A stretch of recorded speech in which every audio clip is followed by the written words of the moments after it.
Hello, hello, hello. Welcome to Kernels of Truth. We are Progress Kentucky, and you are watching Kernels of Truth, our weekly live stream program. Or maybe you're listening to it as a podcast, because that's also an option. We got one of those for you too. But this is a really exciting show tonight. It is International Women's Day. And it is an action-packed show. We are going to check in with our tonight's co-hosts, and then we'll be doing a quick Kentucky political news roundup. We have got a call to action to help flood victims in Kentucky. And we're speaking with Deborah Greener about an art and activism effort that she's helping bring to Frankfort this month. And then we're going to check in with Mary Nishimuta, the executive director of the Kentucky Democratic Party. So yeah, it's going to be a whirlwind, folks. But first, our quick plug for Progress Kentucky. We are an all-volunteer campaign committed to connecting the dots between Republican-led policies which harm our state and supporting a better political way forward for our Commonwealth. And if that sounds like a mission that you can get behind, please head to our Secure Act Blue page, make a donation, $5, $500, anywhere in between. Most of our donations are in between, but it all adds up and it all supports our efforts to turn Kentucky purple. So yeah, that's what we're doing. So as we check in with our co-host, the question every week, who are you, where are you, and what does your protest sign say today? And you there watching, we want to see your protest sign as well. Put it in the comments. My name's Aaron Viles. I'm coming to you from Childsburg in Lexington. And my sign says it's 85%, not 9%, you lying liars. And that might be a bit of a tease for later. But Denise, are you there? Oh, hello there, Aaron. Hi. Oh, hi. This is Denise Gray, and I'm coming to you from the north side of Lexington. And my protest sign says, "I am woman, hear me roar." Roar. I love that. Awesome. Nate. Hey there, this is Nate Orshan coming live and direct from lovely South Frankfort in Kentucky. And my sign today says, it's a long sign, Happy International Women's Day. There's only one pro-woman party and it ain't the GOP. Nice. It wouldn't be Nate co-hosting if it wasn't a long sign. Yes. But massive long one. It's a great one. And hey, Ken, are you there? Do you want to come and tell us what your sign says? I know you're there. I am definitely here. I'm here every week, whether or not I speak or not. But I'm coming from Lexington, Ken Howell from Lexington, Kentucky, the north side, not too terribly far away from where Denise Gray is. And my sign, I kind of stole it. It's because I feel like everybody needs to be getting active right now. So democracy dies in darkness. That's the sign. Oh, Washington Post.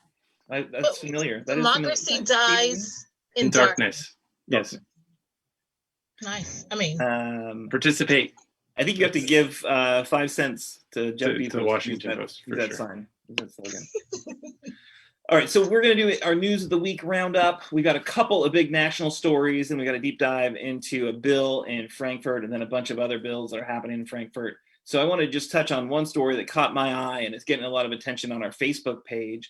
So Elaine Chao has been linked to abuse of her office as the transportation secretary. So this was the Office of the Inspector General for the Department of Transportation, looked into Secretary Chao's behavior when she was the secretary. Obviously, she's not the secretary anymore, and found basically that she was abusing her office to support her family and to support her family's business, promote her family. And there's a big trip to China that had been planned that basically was, the transportation secretary job seemed secondary to promoting her family's interests. So really good that was, that has been shared. The only reason it was shared is because a member of Congress was requesting that information. I think it was Peter DeFazio, who was asking for that stuff from Oregon. But it's out there now. Of course, it's a little bit too little, too late, right? Because she is no longer the transportation secretary. But yeah, how about you guys? Anyone shocked to find out this news? Is this surprising to anyone? Never shocked, never alarmed. Hey, that's all I have to say, because there is no reason for anyone to be shocked. One, longtime politicians, deeply involved for numerous decades, being affiliated with Mitch McConnell, being that that's his wife, right? No way to be shocked, no way to be like alarmed that this is just that something has happened. I'm just glad to see that someone's actually doing their job and calling them out and making this public for the people to see. And I'm thinking that this right here is just the tip of the iceberg of the amount of corruption that has gone on with Ms. Chow and her husband throughout all these decades. So there's, once people start digging, I'm sure you're going to find more. Yeah, that's a good point. And then Nate, any thoughts about the story? No, I mean, what more can you say? It's just, more of the same from the folks that we sort of love to despise. So. Thank you for proving all the things that we already thought. Right. Exactly. No, I will say this: what was surprising to me in reading the story and actually the letter from the OIG that kind of looked into the claims that have been made, turns out though they could not find any kind of inappropriate behavior between the secretary's office and Kentucky kind of requesters, right? So there's that story out there that there's a special Kentucky number you could call, and there's a special person in the Department of Transportation who would help make sure that Kentucky's projects were being, put to the top of the list. So they actually analyzed that and found that was a lie. So there was we were not getting more out of this. So like the one bit of the corruption, we're like, well, at least it's helping Kentucky. Yeah, no, there was none of that. There was none of that. Yeah, if you drive around the Commonwealth of Kentucky, you know that was a lie. Looking at our roads in certain areas and our bridges, we already know that was very much a fib, non-true.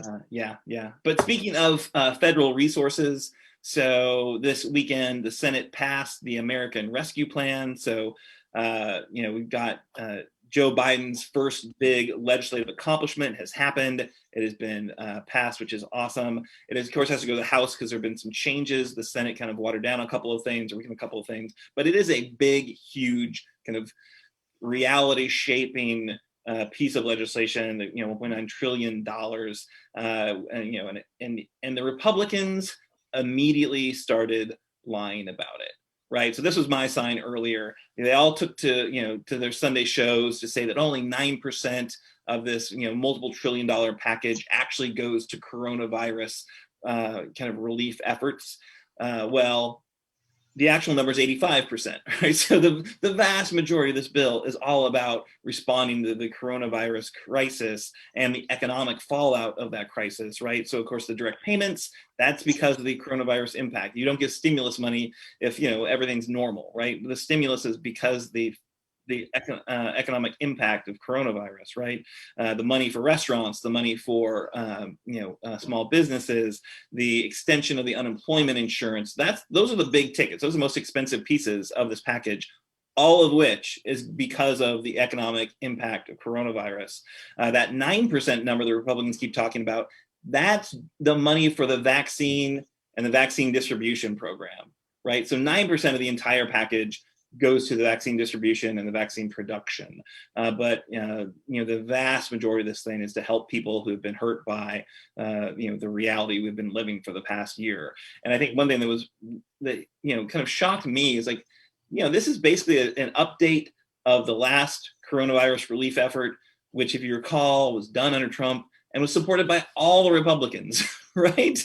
And now we've got a bill that's basically an extension because the disaster isn't over, the pandemic isn't over, people still need help, and you've got zero Republican support. So anyone want to weigh in on that? But I'll just go ahead and jump in because that's what I do. But also part of this bill I believe, dealt with the minimum wage increase. Am I correct or incorrect? Because everything just flowed in together. So it was in the House measure. So the minimum wage increase was in the House measure. In the Senate, the parliamentarian, a person no one had ever heard of before, 3 months ago, ruled that it was not germane to the kind of, the process by which this bill was going to have to be passed, right? Because to get it through the filibuster, right, to get around the filibuster, this had to be found to be like a kind of economic only bill or something like that. And so that process meant that they could not attach the increase in the minimum wage to the Senate version. But what I'm finding is that, even though we are in the midst of a pandemic and people are hurting economically, people are hurting health-wise, and still we have some on the other end of the aisle who don't think that what regular people are going through is enough to stand up for them and be their voice. Instead, they think that we're asking for handouts, when that is not even close to being the case. We just want to be able to make it to the next day and pay our bills and then go and work like we did before. So the fact of of how the other side, I just want to sees us regular people who are struggling during this pandemic is just alarming to me. And that's something that they need to actually come to a consensus on who they are and what they stand for, because what they say they stand for is not being shown by their actions. So yeah, the idea that the Republican Party somehow became the party of working class America is so outlandish, right? If you look at their response to this legislation and what they were fighting for, right? Or Mitch McConnell's entire legacy of, coronavirus relief, which was fighting for, legal protections for corporations, right? Like, this is not a party that cares about the average working, man and woman. Like, just for me, it's not even a political issue. It's like a heart issue.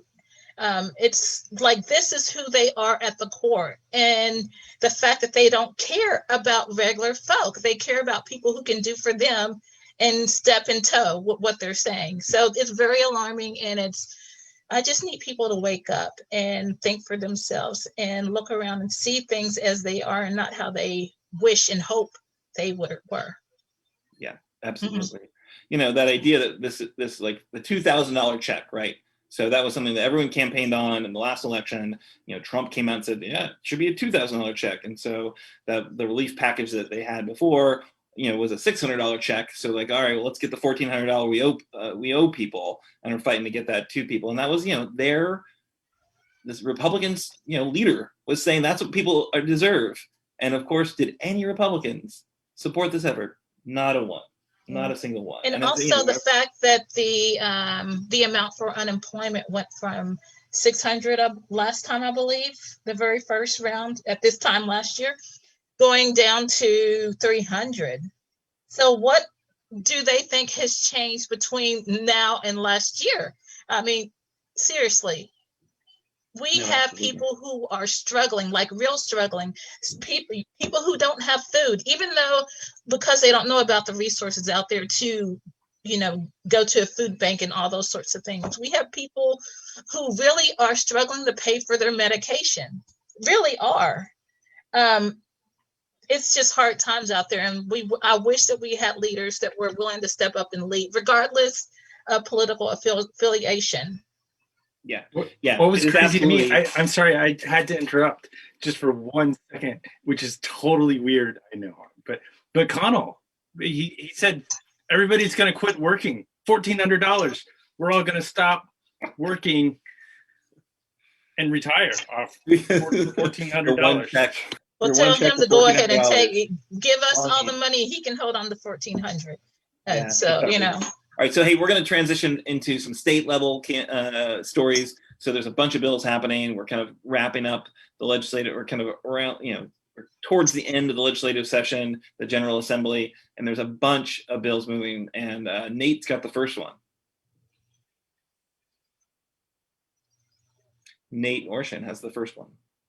All right. Well, I'll just preface this by saying I'm having some technical issues. So if I drop out in the middle of all this, it's because of. We'll jump in and we have your back. Thank you so much. So today we want to take a little look at SB 211, and I'm calling it the bonkers bill because it's just a bonkers bill. We've had this in our list of bad bills for a few weeks, and there's been some more awareness raised about it.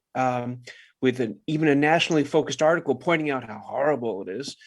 But what the deal is, State Senator Danny Carroll, a former cop, was apparently offended by what he saw in Louisville in the Breonna Taylor protests. So this bill makes it legal to arrest any protester who, quote, accosts, insults, taunts, or challenges a law enforcement officer with offensive or derisive words or by gestures. And all, of course, I can think of is that scene from Monty Python and the Holy Grail, where the French guy guarding the castle tells King Arthur, "Now go away or I shall taunt you a second time." Bonkers. The bill comes at a time when police are overstepping their duty as reporters. Reporters are getting arrested, like Andrea Sauri of the Des Moines Register, or friend of the show, Representative Attica Scott, who was arrested with 17 others last year and brought up on these bogus charges.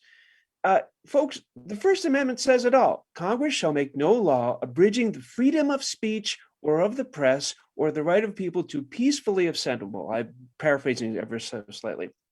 And to petition the government for redress of grievances. Does that sound like anything we've been seeing? Oh, it's like all these protests. It's perfectly constitutional. It's perfectly American.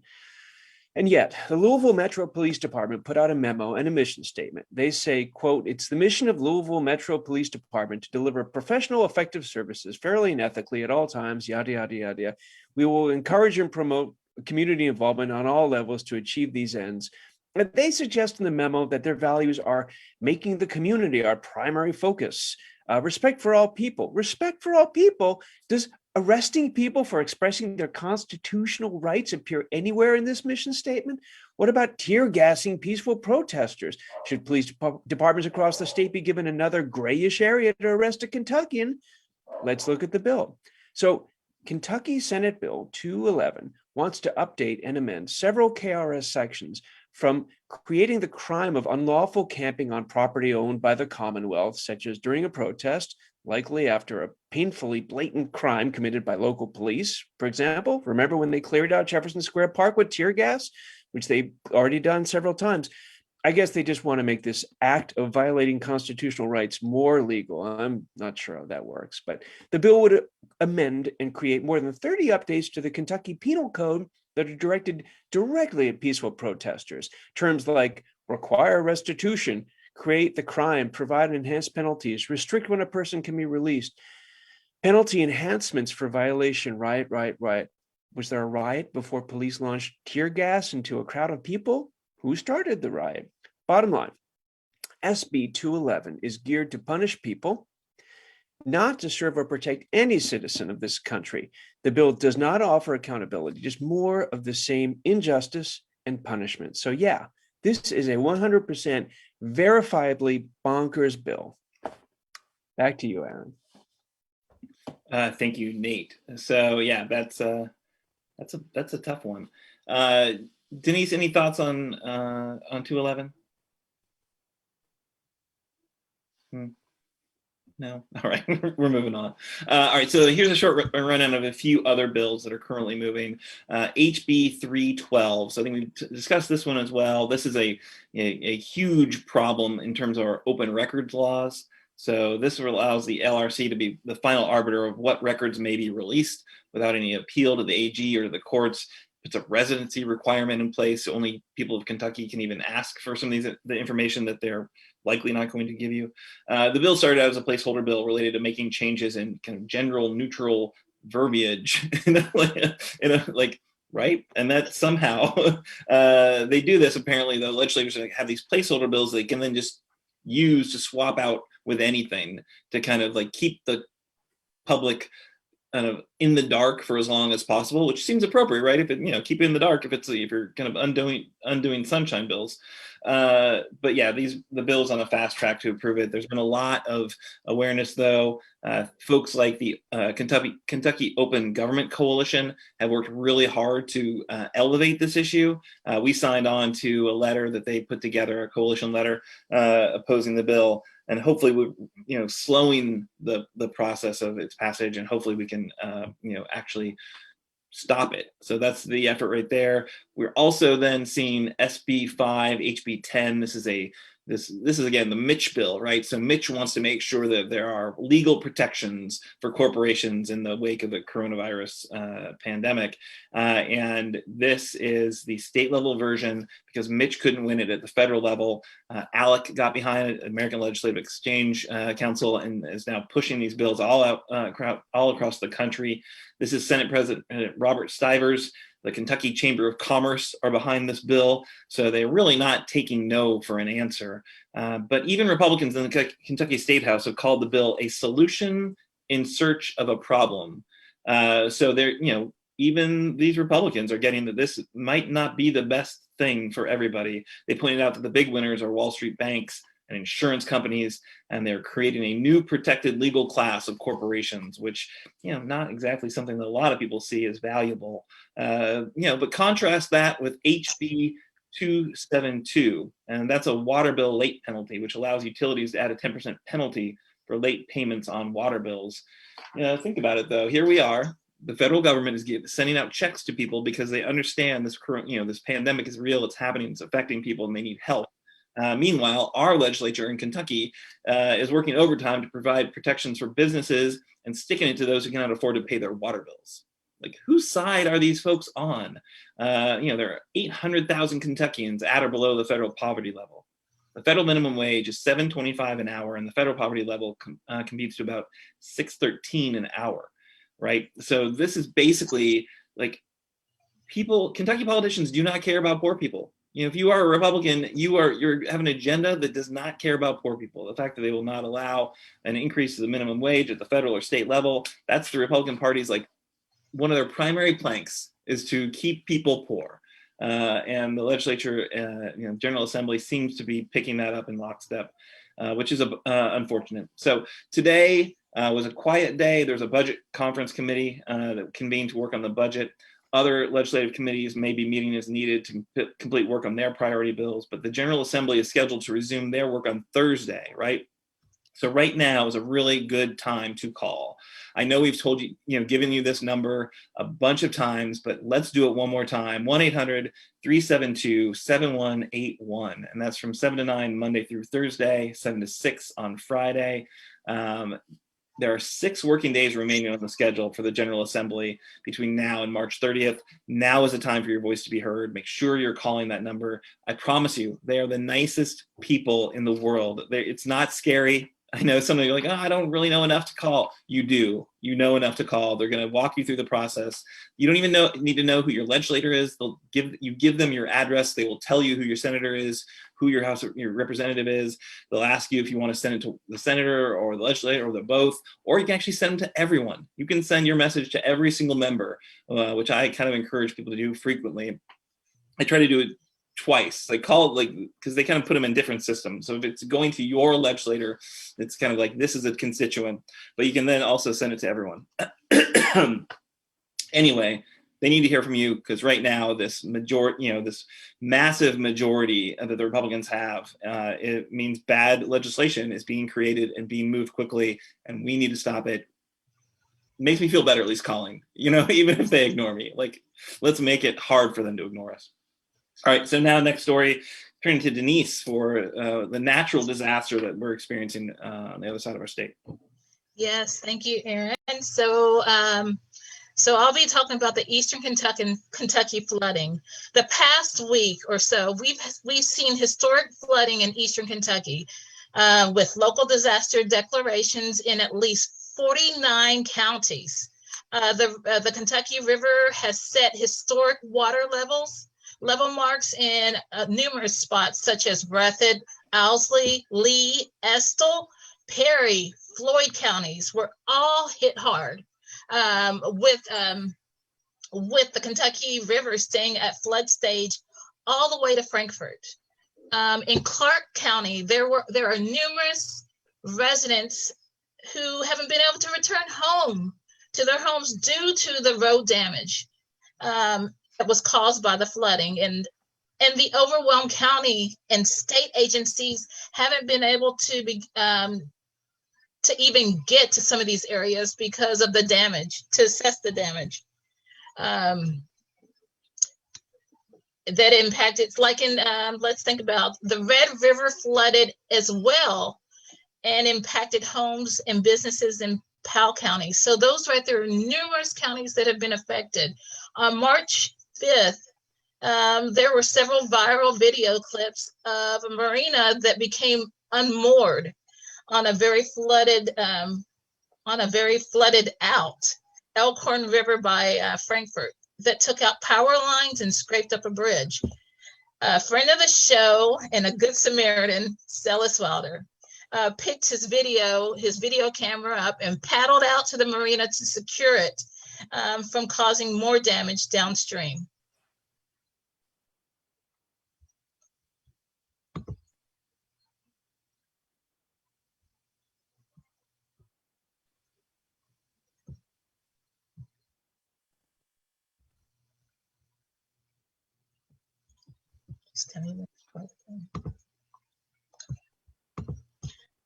Okay, so you all, we have a call to action. Are y'all ready? Are y'all ready to get it together and let's help one another out? So what I need from you all and what we need from you all is help support relief efforts. Appalachia Rises. Is it rises or raises? Rises has been fundraising to help people and businesses recover. They have actually got a telethon. They have a telethon that is happening tonight, Monday night, tonight on the area CBS stations, WKYT and WYMT. The money is going to 4 community foundations with the history of supporting impacted areas. And note, not the Red Cross, but groups with long-term roots in Appalachia. This is especially important right now because we still haven't received federal disaster declaration. Governor Beshear has requested it, and if and when that is granted, FEMA will be able to mobilize and help folks directly as well. Without that declaration, these local efforts are the only source of help for these folk in need. What can you do? You can make a donation. And I believe we're going to have that link up. You can give at the site with a credit card or electronic check. You can call 1-833-979-3311 to make a donation, or you can give by mail. You make the check payable to the Bluegrass Community Foundation and mail it to, and I think the address is right there on our screen. Or what you can do is find out more at appalachiarises.org. That's great. Thank you, Denise. Yeah, that flooding looks just horrible. Absolutely horrible. I can imagine. Oh, yeah. Every year at this time, we have certain areas that go through flooding. And you know that you all have heard me say that if these areas that are flooding, where Lexington, Louisville, or even Northern Kentucky, Covington, if the flooding were there, bet your bottom dollar that people will be uproared in a hot anger mess and work will be done. So you all, let's do what we can for Appalachia. Let's do what we can for Eastern Kentucky. Let's show them that we see them. Let's show them that we care. 100%. Yeah, I made a donation earlier. It's super easy. It's secure. And it goes to, as Denise said, community foundations that really know the area. It's not going to the Red Cross, and it's really important that we do it now.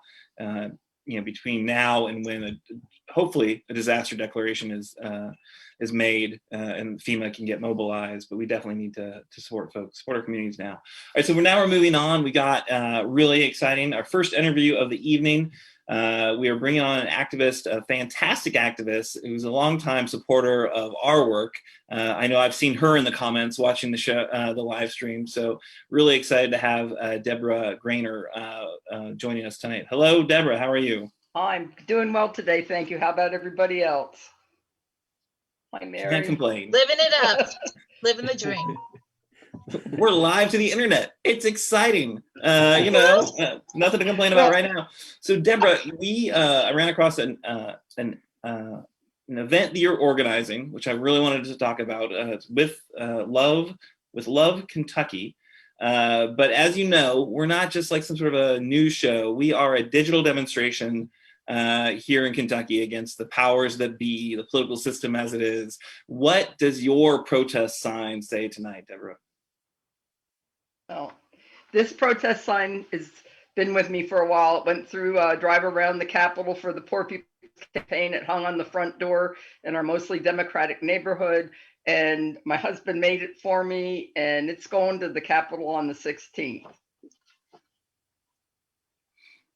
Fantastic. Yay.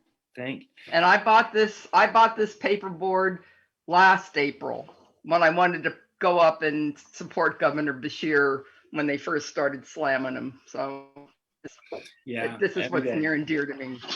Every day I am thankful that he is our governor and not the alternative that we fought so hard to beat. So Deborah, you have got a long history of being an activist. Tell us a little bit about your story. What are you working on? What kind of issues are you involved with? What brought you to get engaged?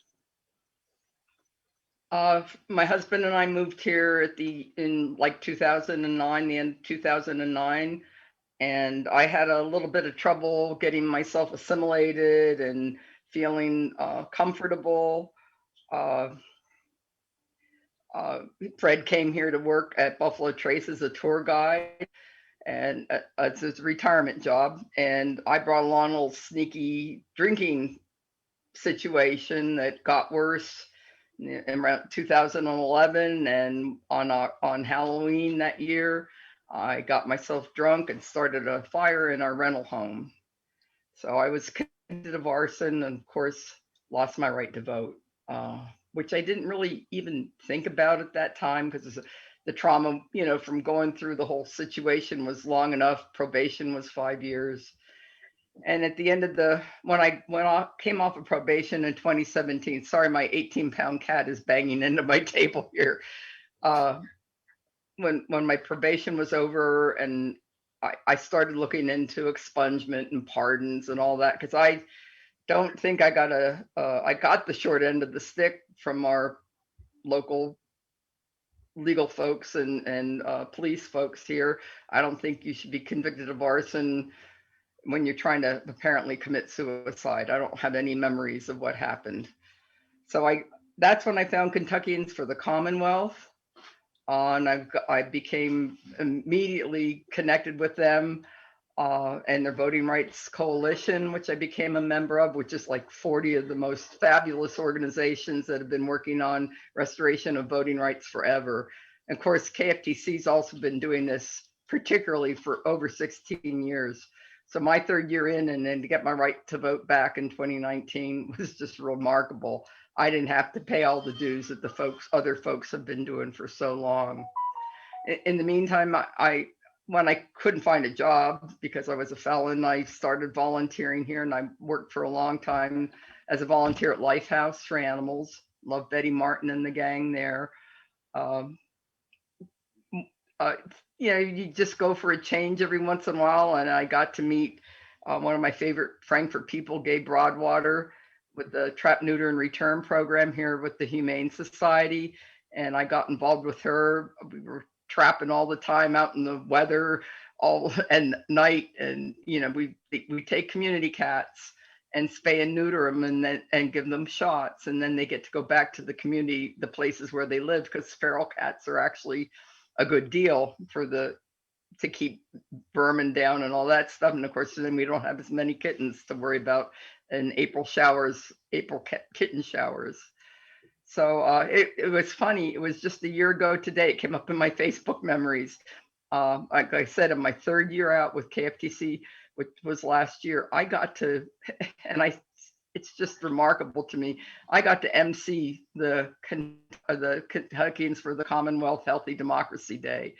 In 3 years, I got kicked up that far. It was really amazing. And I got to introduce and MC the whole program in the Rotunda. And I mean, can you all think, don't you think we were already shut down then?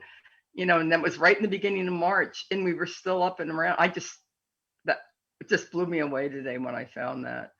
So what happened with this program that I came to talk about as far as activism goes is back in February, and I'm not organizer, I'm just the feet on the ground person here. And first, I want to apologize for popping on from the get-go. I don't listen well or follow instructions like Mary and came on. Thank you. Anyway, the people that are employees of Kentuckians for the Commonwealth have had an incredibly hard year. Everything is like everybody, everything's being done virtually. Everybody's frustrated with Zoom. You know, you just don't feel that you're getting things done. And the wonderful minds of these folks that are all over the state came up with, they wanted to do a With Love Frankfort kind of protest demonstration, art installation at the Capitol. It was going to happen around Valentine's Day. I think it was February the 15th. Of course, you all know what happened that weekend. We got all the last bit of snow. So we punted and are going to have With Love Kentucky on Tuesday, the 16th at the Capitol from noon to 2, hopefully longer if people, want to come out and support the event. And just I'm going to read to you the paragraph that tells exactly what it is. It says, coming together to create and express our frustrations about the Kentucky General Assembly of 2021 is an important response to the challenges we're facing this year. Between the unfriendly legislature, the global pandemic, and icy cold winter, we need to feel our creativity and stoke our strength right now. To celebrate the spirit of creative resistance, we are asking you to come with us for a day of action in person at the Capitol on March 16th. Now, tomorrow night, there is a Facebook Live that people still can join, I'm sure, that we're going to all gather and get some inspiration and do our artwork, create our artwork. But mine's already done. Who knows? I got this big envelope full of all the goodies that we need today from KFTC to join them tomorrow evening.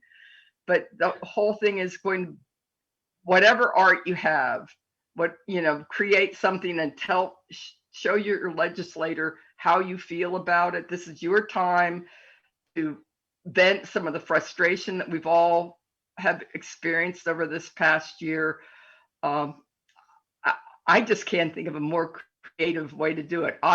Like I said, when I bought that green cardboard last April, nobody would go out and up to the Capitol with me. And I don't blame it. We didn't know that much about COVID and how to protect ourselves as well as we do today. And of course, some of us have the vaccine now. But so I was disappointed, and I was talking with a whole bunch of people here in Frankfort and asked, can we please do some kind of rally to lift up Governor Beshear, because this hanging him in effigy, trying to impeach him. I mean, come on, people. Even if you don't believe in everything, why do you want to try to kill somebody or make them lose their job where we voted him in place? Oh, thank you. Wow. Deborah, that was fantastic. Thank you for sharing so much and your honesty and, the kind of your own path of how you ended up where you are. I mean, you answered almost every single question that I had queued up without me having to ask it, which is phenomenal. But I guess, one final thought on this. I love the vision of With Love Kentucky. I love art as activism. I think that, you know, the two are just so inextricably, you know, combined, really. The best art and the best activism, certainly. What do you want to get out of that event? What do you want to come out of that event on the other side with? I just think that people need a kind of in-person situation where they can have their voice heard, even if it's in a poster board. But it's going to be in front of the annex. You know, we can't go on the backside of the Capitol because that's all filled with the flags of all the souls that we've lost. So I just think it's an incredibly inspired idea to be able to do this in a peaceful manner and just let people express themselves creatively. I hope they just get some positive feedback for themselves. And if anybody wants, it's on the Kentuckians for the Commonwealth, the main page, not the public page, or anybody can reach out to me on Facebook, and I'll be glad to send links to sign up. You know, so we'd love to have more than the 75 to 100 people we anticipate. And I thank you all for letting me to participate tonight. Oh, there's the poster. Yeah, that's awesome. Any questions, Nate or Denise? You have a question for Deborah before we have to let her go? No, I was interested in knowing, well, in full disclosure, I think I'm going to be involved as well. So I'm really looking forward to it. And of course, I've been a huge Debra fan for a long time. So I'm very thrilled by everything here. But I think the only thing I wanted to make sure was how people could get in touch, and you just shared that. So yeah, Nate and Kit had coffee with me at the Coffee Tree right after they moved here to talk to me about how to become politically active. That's right. That's fantastic. Well, kudos to you for all that you're doing, and your story. Just it's a story of so many, you know, who lost their ability to vote, who have now received it, but you have taken it all the way forward. And just making sure everybody else knows about the process and how to get engaged. So thank you for all that you do. Seriously. Thank you. And I'll be glad to help any folks that you know with felonies in their past. Have them contact me and we'll work them through those steps also. I know very many. It sounds and you can find that sounds Deborah. Weird when I said no very many, but yeah. You can find Deborah on Facebook, and you can find her almost every Monday watching our show. So you can throw a comment there. Yes. We appreciate the support you've given us through our time as well, Deborah. You are an inspiring activist, and we appreciate all your energy to make our Commonwealth better and more compassionate. So with love. Kentucky is coming up not this Tuesday, but next Tuesday, noon to 2 at the state capitol. Be there or have a really, really good excuse. Exactly. Thank you. Right. Good night, Debra. So we're moving on to our second interview of the night because the issue that we want to talk about, we think is just so important. And that is the kind of future of the Kentucky Democratic Party. We're joined now by Mary Nishimuta, who's the executive director of the Kentucky Democratic Party. And the interest of full disclosure, my one-time employer when I worked on the Andy Beshear campaign. So I want to make sure that, no one's accusing me of bias or favoritism. I'm just telling you I'm biased and I've got a favorite. And here she is, Mary Nishimuta. Hilarious. How are you tonight, Mary? I am doing fantastic. How are you doing? I'm doing great. Yeah. And tell me, Mary, what does your protest sign say tonight?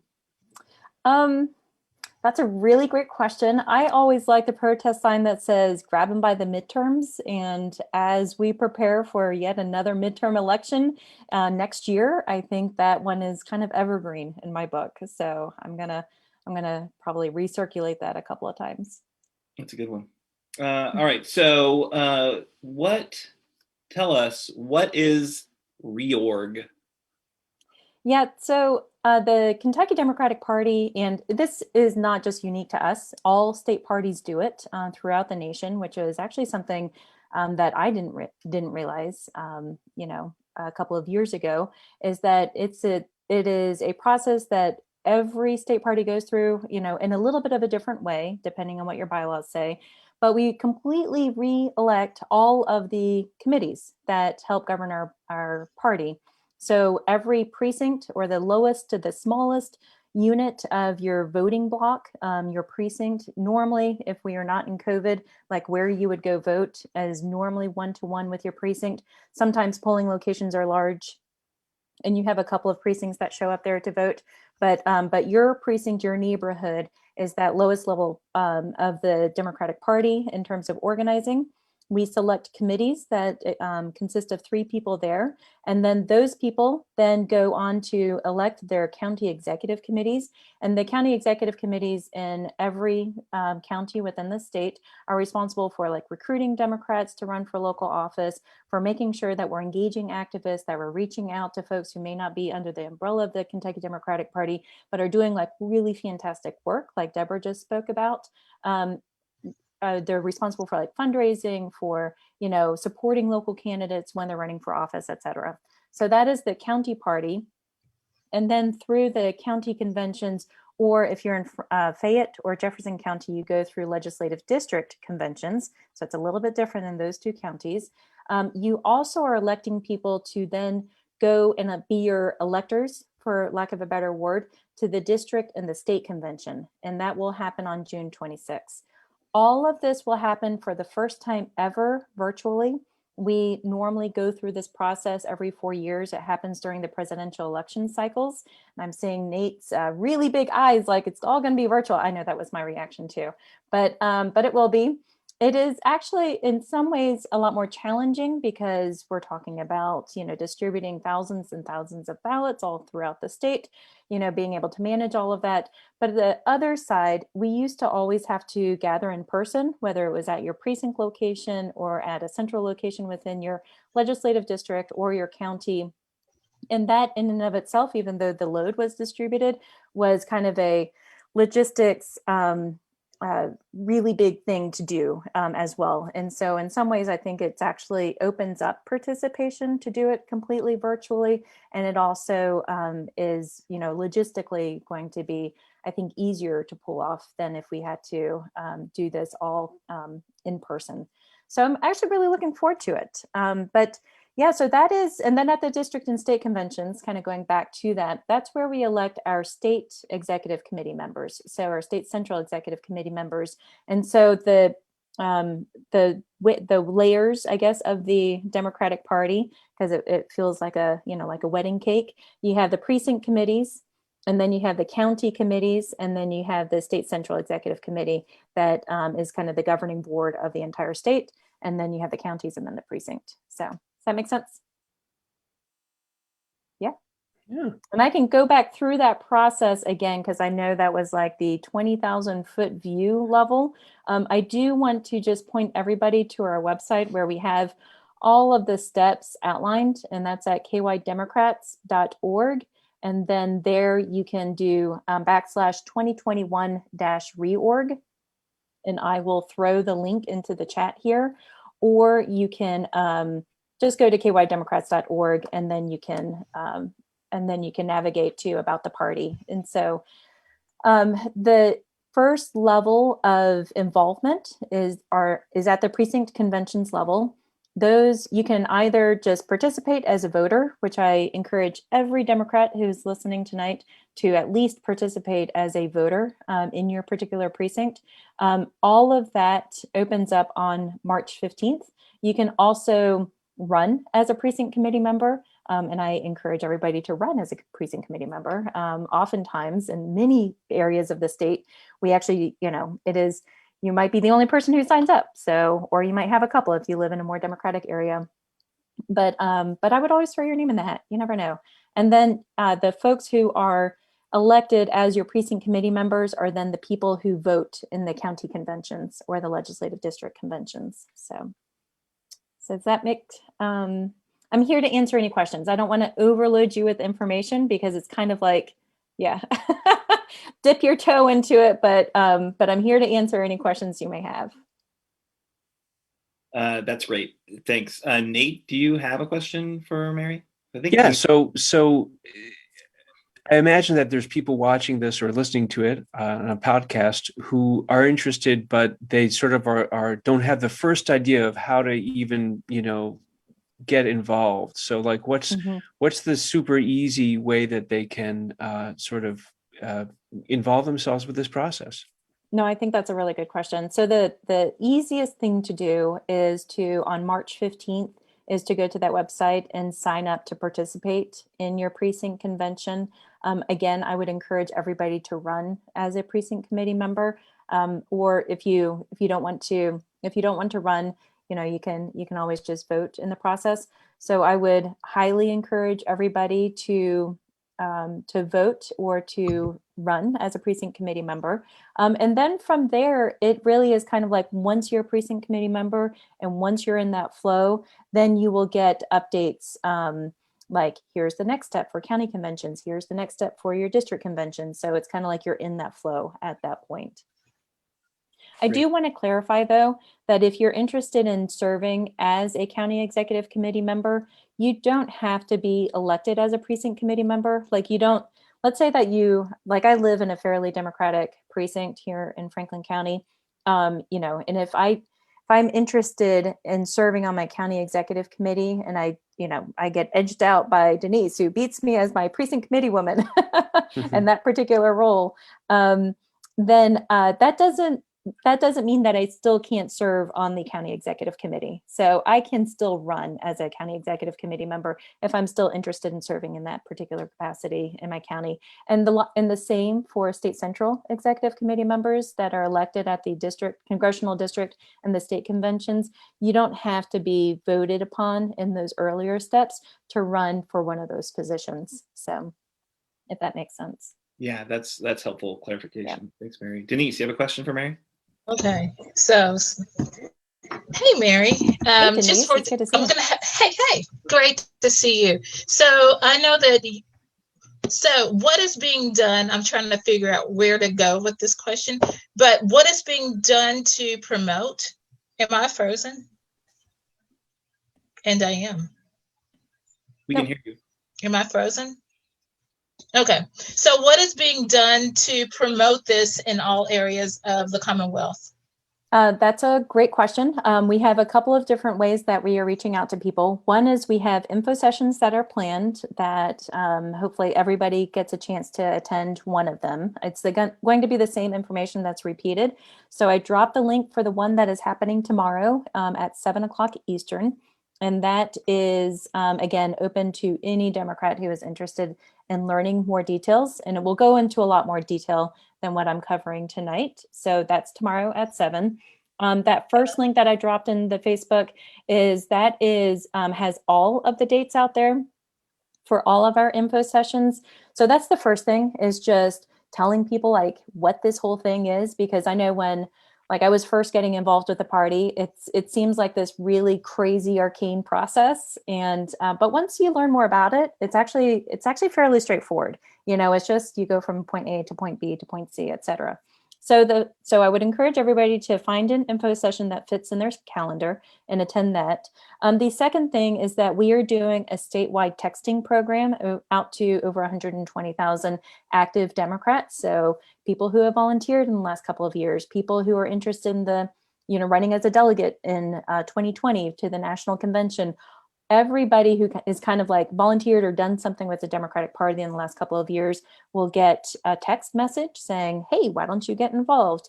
The third thing is that all of our local county parties are advertising on their local Facebook pages and Twitter pages, or Twitter handles, I guess, the way you say that, and getting the word out that way.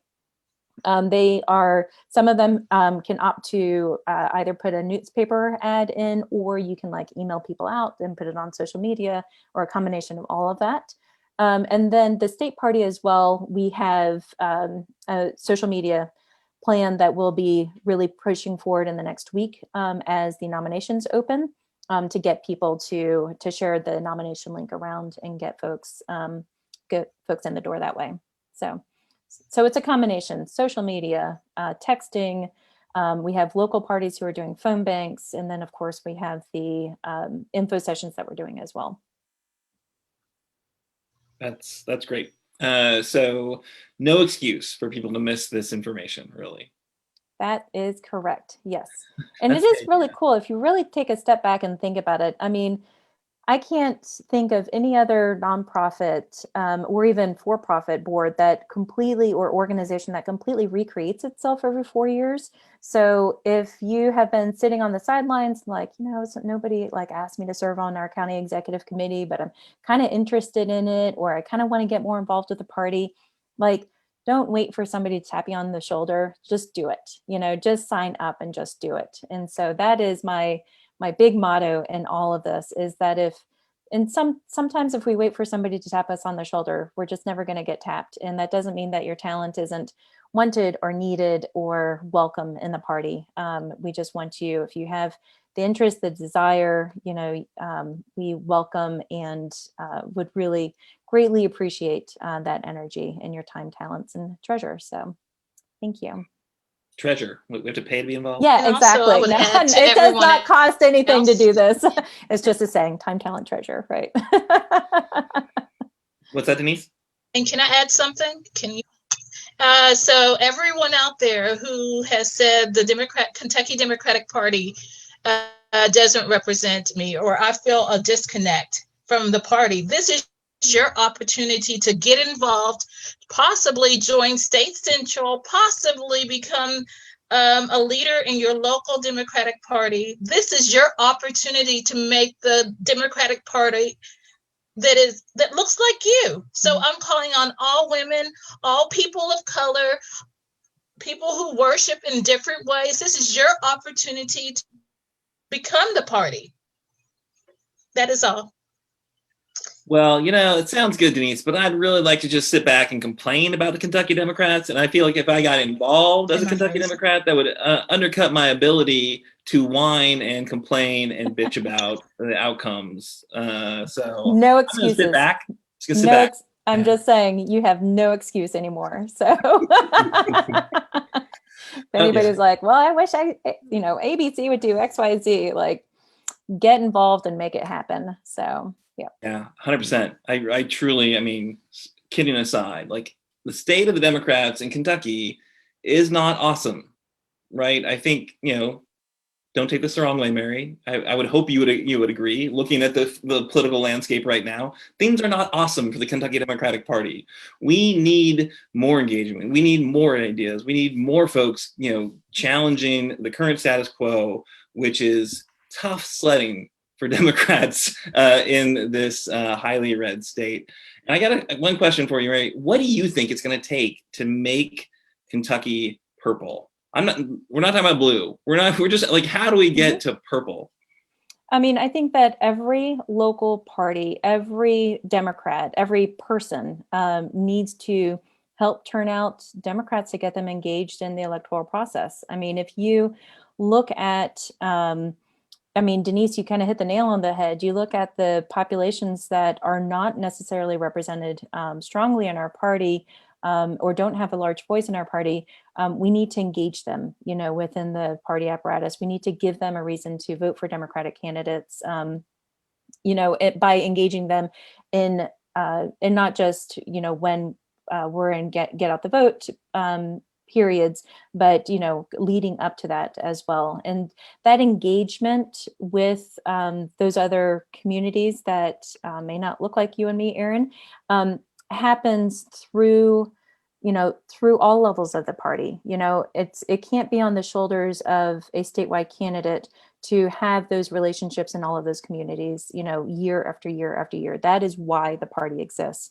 And so how do we turn the Kentucky, the state purple? It's by building those relationships that will then turn out the vote. And so, that building of relationships is why building our infrastructure of that permanent campaign infrastructure is what I've always said, is why that is so important, is to make sure that, if I have a really strong community of organizers here in Franklin County, for example, that we have a strong Democratic Party locally that ties them into the activities of the county party. And I'm fortunate that we do here in Franklin County, but in many parts of the state, we don't. And so I think that's that's really key for us. And so, so I'd say it starts there. It starts by engaging communities that agree with us, and it leads into increasing turnout of those who agree with us in the election years. And we start from there. So 100%. That's great. Thanks again, Mary, for joining us. Thanks for sharing that information. Hope every, liberal, progressive individual realizes that, what's going on in our state requires a strong Democratic Party to push back against it. And we are the folks who can make it stronger. Yep. So get involved at your precinct level. Lots of great opportunities to find out more if you didn't, capture everything that was just thrown at you, because it does seem like there's a lot, it's a lot of different. There's a lot. I was trying to distill it down, but yes, there is a lot. So that's great. Thanks, Mary. We appreciate your time. Thank you, Erin. Thank you, Mary. Talk Bye, with guys. you soon. Good to Thanks, see Mary. you. Awesome. And now we're going to hand it over to Nate to close us out after a just jam-packed hour of live stream. Nate, what you got? Jam-packed. So we got some more jam-packed information to launch in your direction for the end of this hour here. Are you ready to help turn Kentucky purple? Of course you are. That's why you're here. So join Progress Kentucky. We are so close. Actually, we have just recently surpassed 4,000 likes on Facebook. 4,000 likes. So you could be the 4,030th. Please go check us out on Facebook, Progress Kentucky, and like us and invite some friends to like us. Also, while you're there, go find one thing on that page and share it with your friends. Help spread the word and build the base. We've just hit 1,000 members strong in the Facebook group. Thanks for being a part of our community. You can join that too. Now, we know, look, step forward. Listen closely. We know our Commonwealth needs more kernels of truth to call out the propaganda and ridiculous claims of folks like Mitch, Rand, Andy Barr. So here's what we're doing. We're hatching a plan to reach out to your neighbors and mobilize folks around the state to join us and take action. But it's going to take you, it's going to take me, it's going to take resources. We're going to have to print up some postcards. We're going to add some handwritten messages by volunteers like you and me and other folks. We are going to spread the word. We've got a goal of raising, listen up, $1,500 for this project. So please consider making a donation right now. Go hit us up on ActBlue, make a donation and support this campaign. What's that URL, Nate? Oh, I'm so glad you asked me. secure.actblue.com/donate/progress-KY. We'll be holding an organizing action meeting on Zoom. Listen up, Saturday, March 20th at 3 p.m. So fill out the following form you're going to see, or I can try to spell it out for folks on the podcast, but no, I'm probably going to do that. But once you check it from me, there is a form that you can get to, and you'll get our newsletter. You can volunteer to help our boots on the ground organizing projects. We need you to make Kentucky politics more sane and more responsive. And while we're talking, nothing says sane and responsive like Ken and Couchfire Media for producing. Couchfire Media ignites multi-camera, live stream, fiction narrative, nonfiction, educational, informative, animation, and commercial video production content. Set your content on fire with Couchfire Media. Visit www.couchfiremedia.com. And the person who produced the music for the show is me. Hello. You can find more of my tunes at natosongs.com. I have a new hot song coming up very soon, maybe even this weekend. So we'll see about that. Not political. And make sure and follow and watch our co-hosts' other wonderful work. So make sure to check out Jones Report every Sunday with Mike Breuer, Betsy Foster, and Kimberly Cecil Jones, who will be joining us maybe next week, hopefully. The Jones Report radio program can be found on Facebook, also at The Jones Report Radio. So that's on Facebook. And best for last, Denise Gray's Kentucky Conversations. Woo! Second Sunday of every month. So I think that's next Sunday over on the Bluegrass Activist Alliance's Facebook page. Then the next show is going to be a discussion of rural Kentucky. So it's very timely, and there's heaps to go over. So you're not going to want to miss that. Denise Gray's Kentucky Conversations on the Bluegrass Activist Alliance's Facebook page. That's it for us. Thank you so much for sticking with us this hour. Stay safe and come join Kernels of Truth again in 7 short little days from right now.